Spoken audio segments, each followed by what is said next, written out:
बिस्मिल्लाहिर्रहमानिर्रहीम। अस्सलाम वालेकुम टू ऑल व्यूअर्स।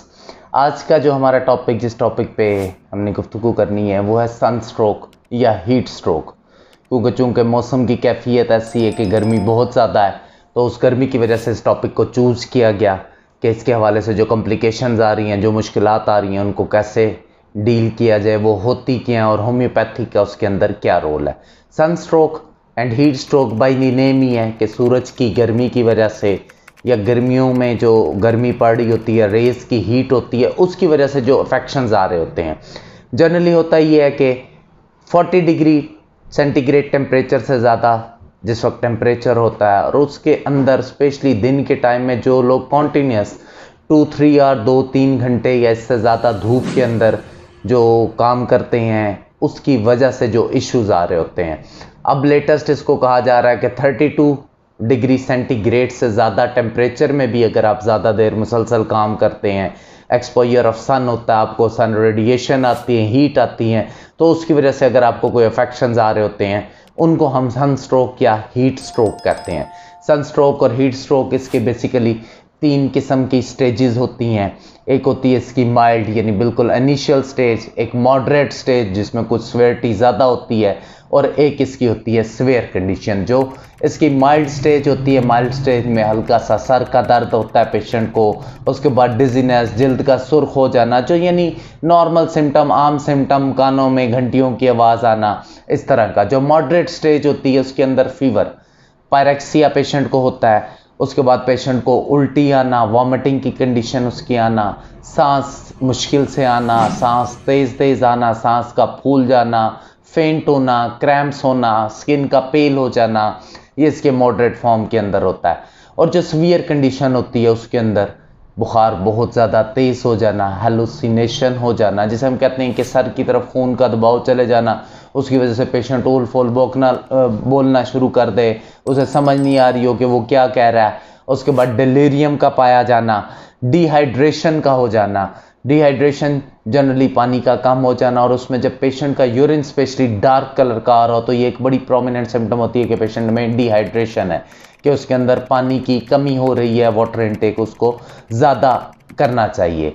इसकी जनरली जो अटैक की इसकी अलामात एक्यूट की होती हैं वो 2 दिन तक रहती हैं, फिर ग्रेजुअली सिम्टम इसकी ख़त्म होना शुरू हो जाती हैं। लेकिन अगर ये सीवियर हो और क्रॉनिक हो तो इसके अलामात 2 माह से 1 साल तक इसके जो बैड इफ़ेक्ट्स हैं सन स्ट्रोक के, वो पेशेंट के ऊपर रहते हैं, जिसके अंदर मुख्तलिफ़ किस्म की उसको कॉम्प्लिकेशंस जनरेट होना शुरू हो जाती हैं, और उनको दूर करना बहुत ज़रूरी है।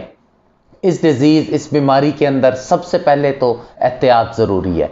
यानी जिस तरह हम कहते हैं prevention is better than the treatment, कि एहतियात जो है वो किसी भी इलाज से ज़्यादा बेहतर है। गर्मी बहुत ज़्यादा है तो सबसे पहले अपने सर को, गर्दन को, ये इन नेक को डायरेक्ट जो सन एक्सपोजर में आते हैं उसको कवर रखना चाहिए। हल्के कपड़ों का इस्तेमाल, हल्के रंग के कपड़ों का इस्तेमाल करना चाहिए। सन एक्सपोजर धूप में जाएं तो अम्ब्रेला, कैप, इन चीज़ों का इस्तेमाल करना चाहिए ताकि डायरेक्ट जो सन हीट है वो आपको अफेक्ट ना कर सके। दिन में स्पेशली 11 बजे से शाम 4 बजे के दरमियान डायरेक्ट सूरज के अंदर, धूप के अंदर काम करने से अवॉइड करें या कम करें। अगर अवॉइड नहीं कर सकते, कम करें। अपनी बॉडी को डिहाइड्रेट ना होने दें, वाटर इनटेक प्रॉपर करें। इलेक्ट्रोलाइट्स को, जैसे हम अमूमन नमक, चीनी, ये पानी के अंदर डाइल्यूट करके इसका इस्तेमाल करें, जूसेस का इस्तेमाल करें। इन चीज़ों का इस्तेमाल अपनी डाइट के अंदर ज़्यादा से ज़्यादा करें। इससे ये होता है कि जो पेशेंट की डिहाइड्रेशन की कंडीशन है वो भी नहीं होती, और पेशेंट जो है मैनेज भी, यानी आप बीमारी से बच सकते हैं।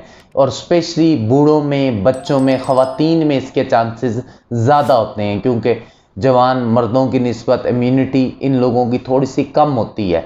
तो ये एहतियात जो है बहुत ज़्यादा ज़रूरी है, जिससे आप इससे बच सकते हैं।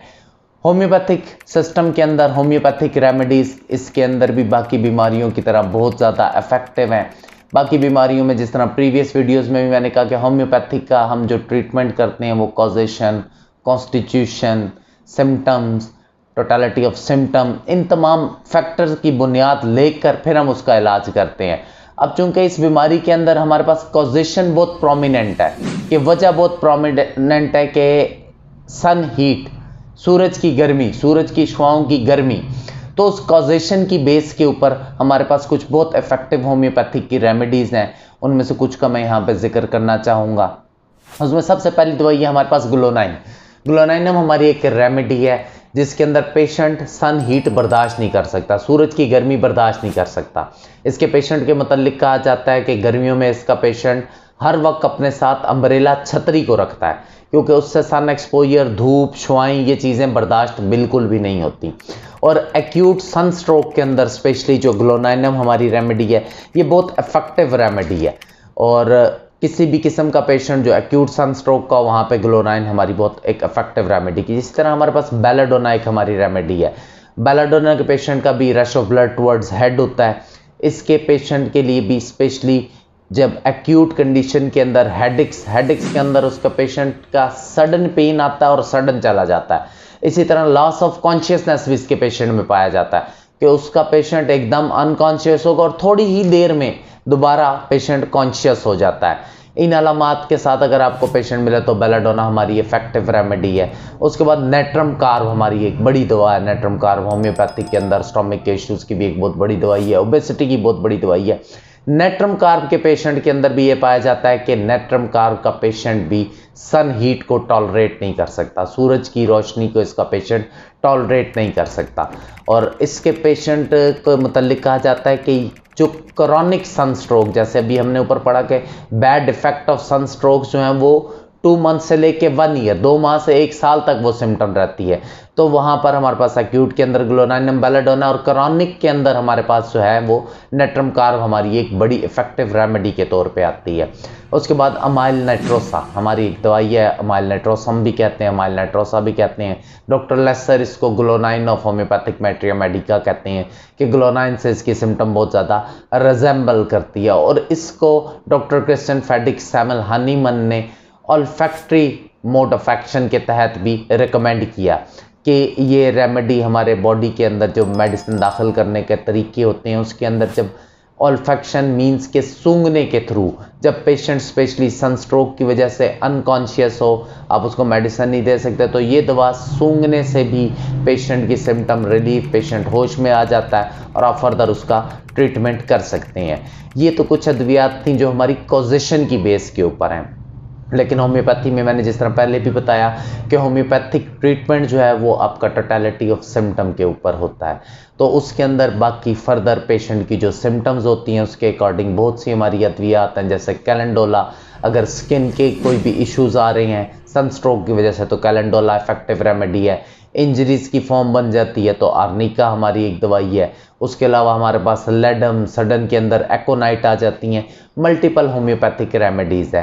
तो यहाँ पे फिर ये कहना चाहूँगा कि आपकी जो एग्जैक्ट रेमेडी है वो आपने अपने करीबी मुस्तनद होम्योपैथ से रिकमेंड करवानी है।